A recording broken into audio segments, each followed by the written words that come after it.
c'est l'heure de tes contes. Oh, oui, ma Lily, ma mère Noël. Ah, excusez-moi, les enfants. J'avais besoin de faire une petite sieste afin de générer une énergie flamboyante que je vais pouvoir utiliser pour ce long travail qui arrive pour vos cadeaux. Revenons à nos contes de Noël. Oh, oh, oh, oh. Voici l'échelle du ciel. Il était une fois, dans un désert d'Australie, le désert de Cétacek. Il y vivait 3 enfants, Macéo, Tom et Matisse. Ces 3 enfants rêvaient de voir la neige un jour, et mieux encore, de croiser le vieux Père Noël. Oui, car évidemment, je passe continuellement lorsque les enfants dorment. Et nombreux sont ceux qui n'ont pas eu cette chance de me croiser. Ces enfants vivaient dans un village très aride, désertique, où il n'y avait que des cailloux, de la poussière. Pour faire pousser quelques légumes ici et là, il y avait une énorme citerne, très très haute, qui contenait des litres et des litres d'eau. Celle-ci possédait le long de son flanc une échelle, très très haute échelle. Une nuit, ces 3 enfants décidèrent de réaliser leur rêve. Ils voulaient toucher le ciel, je vous l'ai déjà dit. Oui, ils décidèrent d'aller ramasser toutes les échelles du village. Ils les accrochèrent avec du fil de fer. Et cette échelle qu'ils avaient construite, ils la mirent au bout de l'échelle de la citerne. Ainsi, cette échelle montait tout en haut du ciel, traversait même les nuages. Oui, oui, oui. Les enfants commencèrent à monter l'échelle. Plus ils montaient, plus le vent se faisait présent. Ils soufflaient, ils caressaient leur visage. C'était fantastique. Fin de la grande chaleur, car oui, les enfants, dans certains endroits du monde, même le 25 décembre ou le 24, bref, il fait chaleur, il fait chaud, un peu comme ici, près de mon poêle à bois. Bref, les enfants montèrent, très très haut. Mais le vent, tout en haut, était puissant. Oui, un vent d'altitude. Ils se tenaient, mais la peur devint grandissante en eux. Allait-il tomber?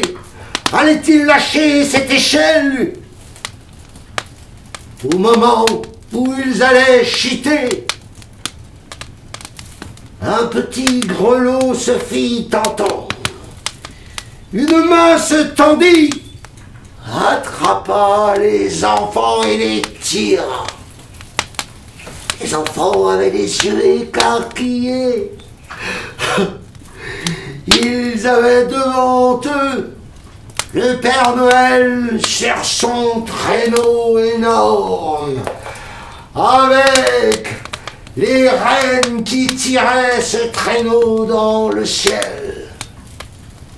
Le Père Noël leur donna à chacun quelques chocolats, un peu de sa boisson chaude, du lait chocolaté, bien réchauffé, Et les enfants, alors, sans dormir sous une énorme couverture polaire.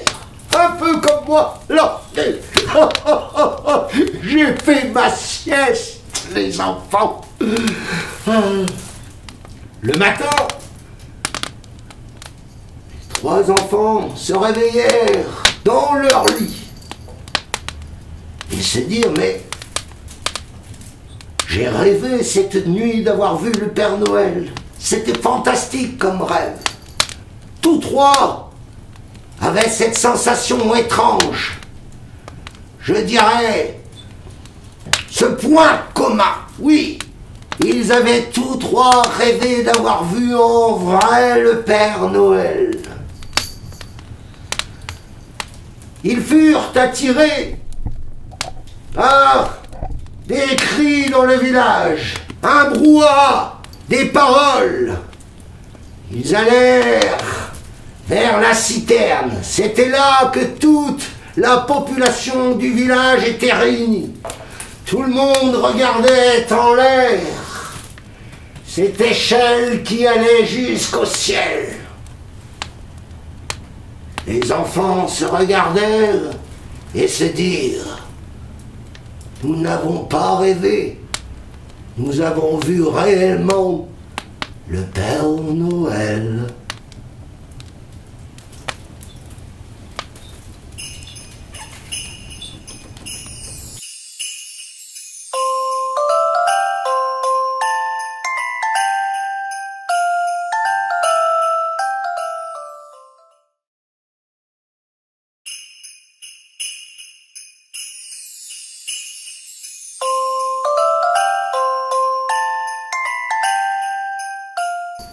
Ah, les enfants, comme vous le savez, comme je vous l'ai déjà dit, le soir où je m'en vais distribuer les cadeaux à travers le monde entier, aidé, je dois le dire, par mes apprentis Père Noël et mes lutins et mes reines, mes célèbres reines, je dois être plein d'énergie. Surtout pas à faire la sieste comme tout à l'heure. Et de l'énergie, il en faut, car de nombreuses maisons ont des chiens de garde, voire même des félins de garde, des léopards, des lions en Afrique par exemple. Ça dépend où l'on va dans le monde. Voici donc l'histoire de l'eau sans sucre d'orge et le chien de garde. Une histoire qui m'est arrivée il y a très longtemps. Il était une fois, au temps des châteaux, le chien Toby. Toby était un magnifique berger belge qui avait été offert au roi de Belgique. Ce chien était malicieux. Il n'obéissait pas trop. Un peu, je dirais, comme les enfants quelquefois. Toby, lui disait souvent son maître, le roi de la contrée belge de Bruxelles. Mais Toby s'amusait à énerver son maître. Il n'obéissait finalement qu'aux enfants de la famille royale. La petite Martha et son petit frère Martin. Car il aimait beaucoup les jeunes qui savaient s'amuser et jouer tout comme lui. Toby était aussi le chien de garde du château de Bruxelles. Aucune pièce, oui, n'avait de secret pour lui, encore moins la salle à manger du château, qui était pourvue, je dois le dire, d'une grande, énorme cheminée. Ah, cheminée, vous vous en doutez, je me glissais chaque année afin de livrer mes cadeaux à cette famille royale. Toby, lui, surveillait. Il surveillait de partout, reniflant de sa truffe luisante toute personne étrangère au château, et aboyait au moindre bruit suspect. Oh, oh, oh. Le soir de Noël venu, me voici arrivé au château de Bruxelles. Je me glisse très facilement, tel un alpiniste chevronné, dans cette énorme cheminée de pierre que je connaissais depuis la nuit des temps. Mais arrivé tout en bas, j'étais face à un chien grognant, menaçant, me montrant toutes ses dents. Je comprenais sa réaction, évidemment.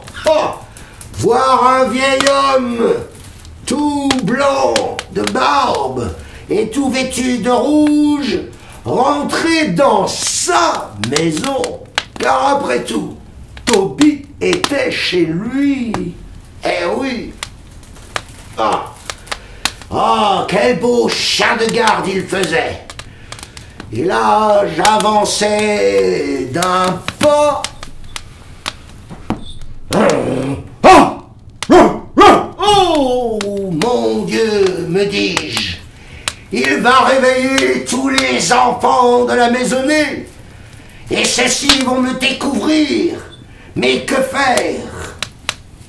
Par toutes les boules de Noël, j'étais tétanisé et un peu perdu.